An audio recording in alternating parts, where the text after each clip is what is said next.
गुरु पुराण भक्तगणों, आज गुरु पुराण में आपको नीति सार के बारे में कथा कहूँगा। आपको ध्यानपूर्वक सुने और इस चैनल को लाइक एंड सब्सक्राइब जरूर करें। श्री सूत जी कहते हैं कि जो व्यक्ति सुनिश्चित अर्थ का परित्याग कर अनिश्चित पदार्थों का सेवन करता है, उसका सुनिश्चित अर्थ भी नष्ट हो जाता है और अनिश्चित पदार्थ तो नष्ट होता ही है। वाग्वै भोग से रहित व्यक्ति की विद्या और कायर पुरुष के हाथ में विद्यमान अस्त्र वैसे ही उन्हें संतुष्ट नहीं प्रदान करते जैसे अपने अंधे पति के साथ रहती हुई उसकी स्त्री अपने स्वरूप लावणी से पति को संतृप्त नहीं कर पाती। सुंदर भोज्य पदार्थ भी उपलब्ध हो और भोजन की शक्ति भी हो, रूपवती स्त्री भी हो और सहवास करने की क्षमता भी हो तथा धन वैभव भी हो और दान करने की सामर्थ्य भी हो, ये अल्प तप के फल नहीं हैं। वेदों का फल अग्निहोत्र है, विद्या का फल शील और सदाचार है, स्त्री का फल रति और पुत्रवान होना है तथा धन का फल दान और भोग। विद्वान व्यक्ति को श्रेष्ठ कुल में उत्पन्न कुरूप कन्या के साथ भी विवाह कर लेना चाहिए, किंतु रूपवती एवं अच्छे लक्षणों वाली उत्तम कुल से हीन कन्या उसके लिए कभी भी ग्रह नहीं है। मनुष्य को उस अर्थ से क्या लाभ है जिस अर्थ का साथ अनर्थ से होता है, क्योंकि कोई व्यक्ति सर्व के फण पर विद्यमान मणि को प्राप्त करना नहीं चाहता। अग्निहोत्र के लिए हौष्यान दुष्ट कुल से भी ग्रह है, बालक से भी सुशाभित ग्रहण करना उचित है। अमेध यथार्थ अपवित्र स्थान से स्वर्ण और हीन कुल से स्त्री रूप रत्न भी मनुष्य के लिए संग्रह है। विष से अमृत ग्रह है, अपवित्र स्थान से भी स्वर्ण ग्रह है तथा नीच व्यक्ति से श्रेष्ठ विद्या भी ग्रहण करने योग्य है और दुष्कुल से भी स्त्री रत्न ग्रह है। राजा के साथ मित्रभाव और सर्व का विषीन होना संभव नहीं है। वह कुल पवित्र नहीं रहता जिस कुल में स्त्रियां ही उत्पन्न होती हैं।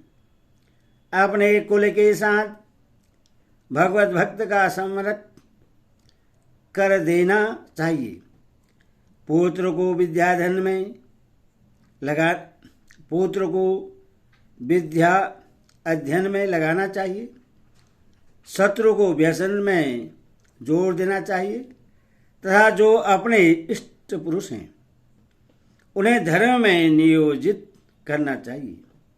विद्वान मनुष्य को नौकर और आभूषणों को यथोचित स्थान पर नियुक्त करना चाहिए, क्योंकि चूड़ामणि कभी चरण में सुशोभित नहीं होती है। चूड़ामणि समुद्र, अग्नि, घंटा, अखंड, अंबर और राजा ये सिर पर धारण करने योग्य होते हैं, अर्थात आदरणीय है। परमात्मा भी नहीं चरण में स्थान नहीं देना चाहिए। मनुष्य व्यक्ति की पुण्य स्तवक के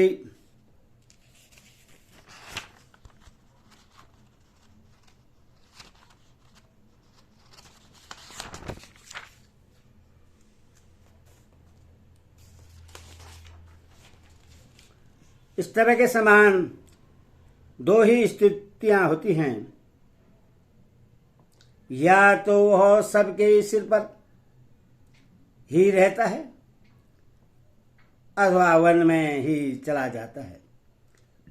मणि स्वर्ण भूषण में संविष्ट करने की योग्य होती है। यदि वह मणि लाख से निमित्त आभूषण में सन्निहित की जाती है तो उस कुसंगति के कारण वह न स्वयं सशुद्ध होकर विलाप करती है और न सुशोभित ही होती है। अश्व, गज, लोह, काष्ठ, पाषाण, वस्त्र, नारी, पुरुष तथा जल, इनमें परस्पर बहुत बड़ा अंतर है। तिरस्कृत होने पर भी धैर्य संपन्न सज्जन व्यक्ति के गुण कभी भी आंदोलित नहीं होते। दुष्ट के द्वारा नीचे कर दी गई अग्नि की भी शिखा कभी नीचे नहीं जाती। उत्तम जाति का अश्व अपने स्वामी का चाबुक प्रहार, सिंह, हाथी की गर्जना और वीर पुरुष शत्रु पक्ष की भयंकर गर्जना सहन नहीं कर सकता। यदि सज्जन मनुष्य दुर्भाग्यवश कदाचित वैभव रहित हो जाता है तो भी वह न तो दुष्ट जनों की सेवा करने की अभिलाषा रखता है और न नीच जनों का सहारा लेता है।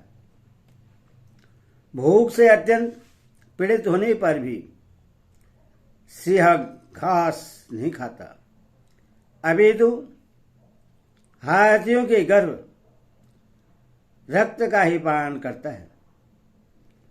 जिस स्त्री में एक बार भी दुष्ट भाव परिलक्षित हो जाता है और पुनः उसी से मैत्री संबंध स्थापित करने की जो इच्छा करता है वह मानो अश्वतरी खच्चरी के द्वारा धारण किए गए गर्भ के सदृश मृत्यु को ही प्राप्त करने की अभिलाषा रखता है। शत्रु की मृदुभाषी संतानों की अपेक्षा करना बुद्धिमान जनों के लिए उचित नहीं है।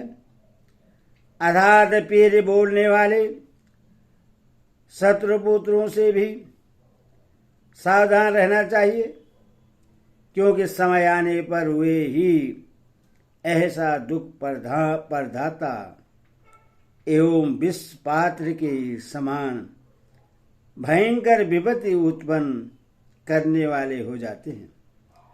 उपकार के द्वारा वशीभूत हुए शत्रु से अन्य शत्रु को समूल उखाड़ फेंकना चाहिए, क्योंकि पैर में गड़े हुए कांटे को मनुष्य हाथ में लिए हुए कांटे से ही निकालता है। सज्जन व्यक्ति को अवकारपरायण मनुष्य के नाश की चिंता कभी नहीं करनी चाहिए, कि वह नदी के तट पर अवस्थित वृक्षों की भांति स्वयं ही नष्ट हो जाता है। अर्थ का रूप धारण करने वाले अनर्थ और अनर्थ का रूप धारण करने वाले अर्थ, ये देवाधीन पुरुष के विनाश के लिए होते हैं। कभी कभी कार्यकाल के भेद से निष्पा बुद्धि उत्पन्न हो जाती है, क्योंकि देव के अनुकूल रहने पर पुरुष का सर्वस्व कल्याणी होता है। धनार्जन करते समय, किसी प्रकार का प्रयोग करते समय, अपने कार्य को सिद्ध करते समय, भोजन के समय और सांसारिक व्यवहार के समय मनुष्य को लज्जा का परित्याग कर देना चाहिए।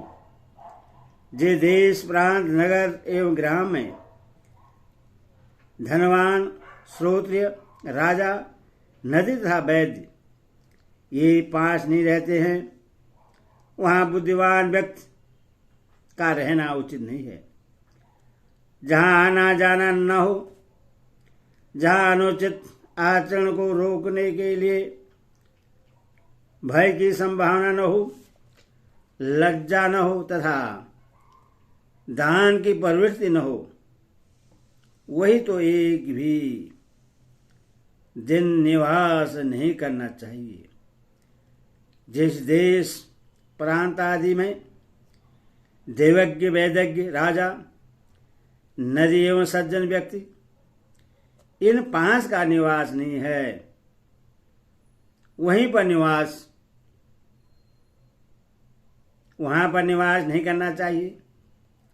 हे शौनक, एक ही व्यक्ति में सभी ज्ञान प्रतिष्ठित रूप में नहीं रहते हैं।